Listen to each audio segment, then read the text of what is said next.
Kumusta po kayong lahat? Celebrity Chika Time po muna tayo at may inihanda po akong chika para sa inyo.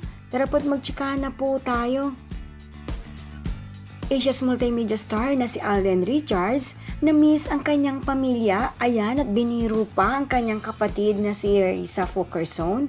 Yes, mga celebrity chika time, yan po ang ichichika ko sa inyo na lubos rin pong usap-usapan sa social media ng mga netizens, lalong-lalo na nga po ng mga followers at supporters ni Alden.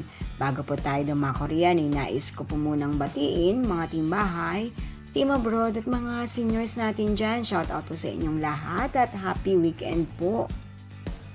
Sunod-sunod nga pong pag-update ni Alden sa kanyang social media account sa kanyang Instagram po.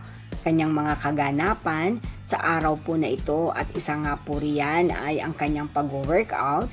Sumunod naman nga po ay ang kanyang ginagawa ngayon sa kasalukuyan at ito nga po ay ang kanyang taping o shooting sa Studio 24C. Ganyan po kabisi si Alden mula Lunes hanggang Sabado at paminsan-minsan din nga po ay maging pati rin ng Linggo ay nagtatrabaho ito.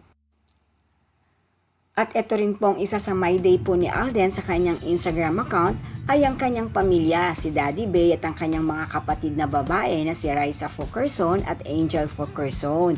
Tinakpan po nitong si Alden ang mukha ni Risa kung kaya't meron po itong caption na nakalagay po "Huwag ka magalit, Fulkerson Risa, cute nga eh." Ayan, at mukhang miss na po ni Alden ang kanyang pamilya kung kaya't sa pamamagitan nga po ng pagbabahagi sa Instagram ay nakikipaglokohan at biruan pa po ito sa kanyang kapatid. Sa dabi nga po ng pinagkakaabalahan ni Alden ay madalang na rin po itong mauwi sa kanilang probinsya sa Laguna kung kaya't madalang na rin po niyang makasama ang kanyang Daddy Bay at maging ang kanyang mga kapatid. Ganun pa man, kapag po may panahon o oras si Alden ay hindi po ito nag-aatubili na umuwi ng Laguna para makasama ang kanyang pamilya at mga kapatid.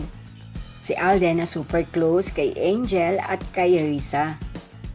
Yan po ang aking chika updates for today. Salamat po sa inyong panunood. Huwag po kalimutang mag-subscribe. Pwede po mag-comment sa ibaba. Basta't wag lamang po harsh o nakakasakit sa isa't isa. Salamat po muli. Spread love, not hate.